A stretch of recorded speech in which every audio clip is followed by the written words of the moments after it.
Hello everyone, today we will start with a tiger in the zoo poem.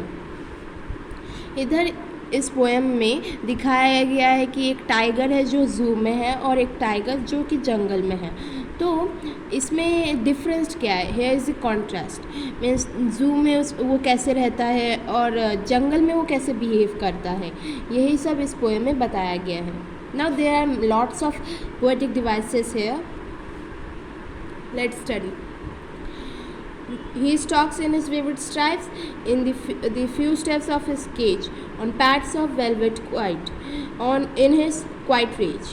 Here he is personified with the tiger. Personification has been used. Stalks means follows, and in his vivid means bright colors. In this stanza, imaginary has been used. Means we can imagine a scene while reading this stanza.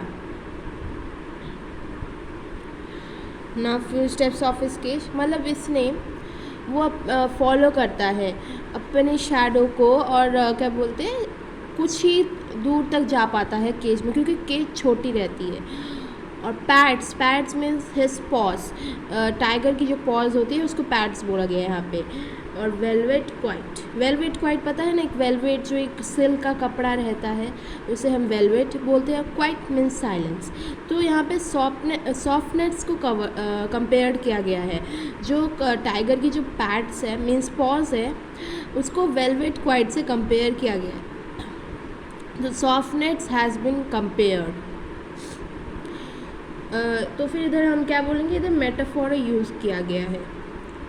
And then in his quiet rage. Here quiet and rage those are different words but used in the same line.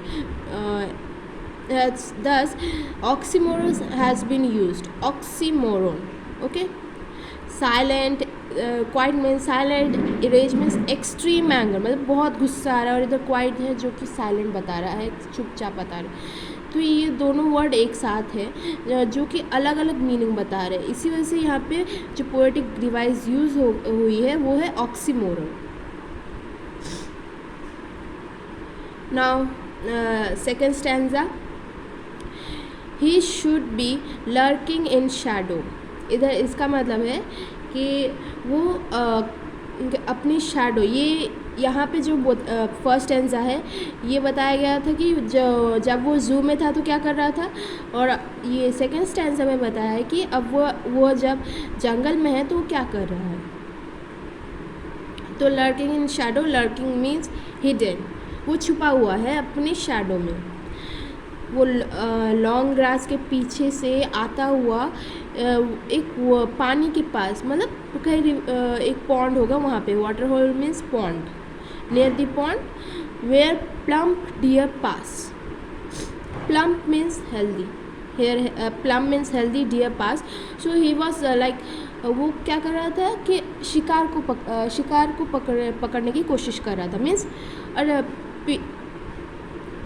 deer was passing by the water hole means the pond, and he was like छुपा हुआ था और उसने फिर पकड़ने की कोशिश की.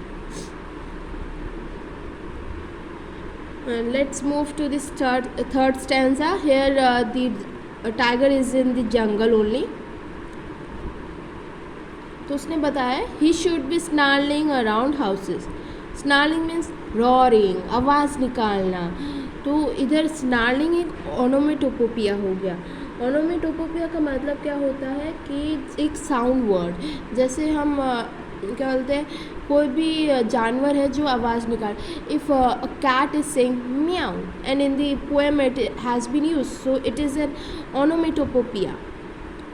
Now let's move at the jungle ages. तो वो जंगल के एज में जहाँ पे गांव बसता है, मतलब विलेज होगा, और वहाँ पे जितने भी घर है तो वो घरों के आसपास रॉर करता घूमता है.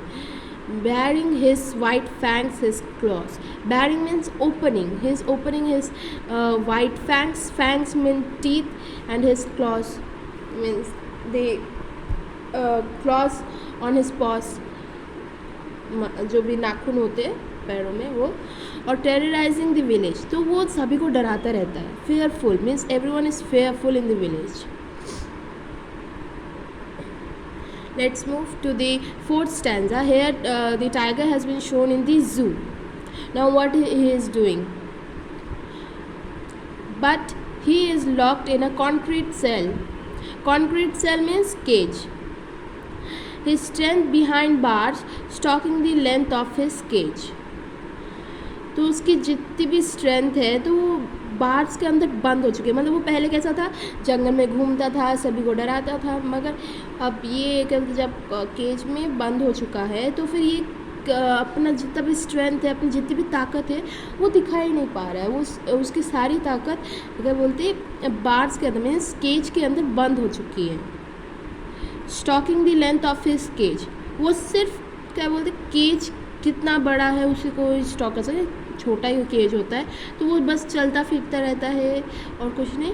Moving slowly, stalking means moving slowly, and he is ignoring the visitors. पता है ये इग्नोर क्यों कर रहा है? क्योंकि वो अपना रियल फ्यूरियसनेस नहीं दिखा सकता. वो अपनी पूरी शक्ति को, कैसे वो जंगल में रहता था, वो कैसे केज में रहता है, तो वो अपना वो बिहेवियर शो ही नहीं कर पा रहा. तो अपना फ्यूरियसनेस, अपनी ताकत, अपनी शक्ति कुछ भी नहीं शो कर पा रहा. Now let's moving to the fifth stanza. Here he hears the last voice at night.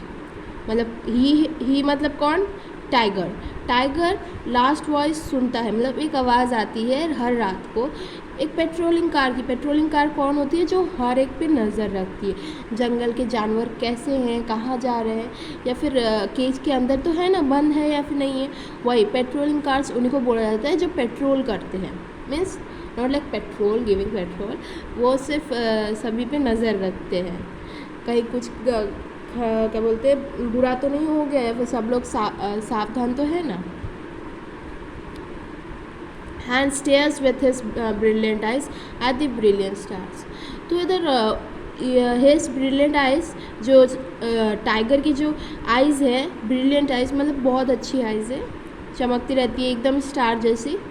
तो अब इसमें इस टाइगर ने मतलब कि स्टोरी में जो लेस्ली नॉरिस उन्होंने बताया है कि टाइगर जेल के अंदर से अपनी इतनी सुंदर आँखों से एक सुंदर से स्टार को देख रहा है जो कि बाहर आसमान में आज़ाद है, लेकिन वो केज में बंद है. तो यही दिखाया गया यहाँ पे. तो यहाँ पे भी मेटाफोर ही यूज़ हुआ है. And in this all the para, not all the para, it is in all the stanzas of this poem, consonance has been used, assonance has been used, enjambment is also there in the second stanza, second line, and we can say alliteration has been used. Let me tell you what is alliteration. Alliteration means when in a line only one word in the every word first, in every word first alphabet is same in the same line, then it is an alliteration. And in the consonants, anywhere in the word in the same line a consonant word is repeating, then it is a consonance.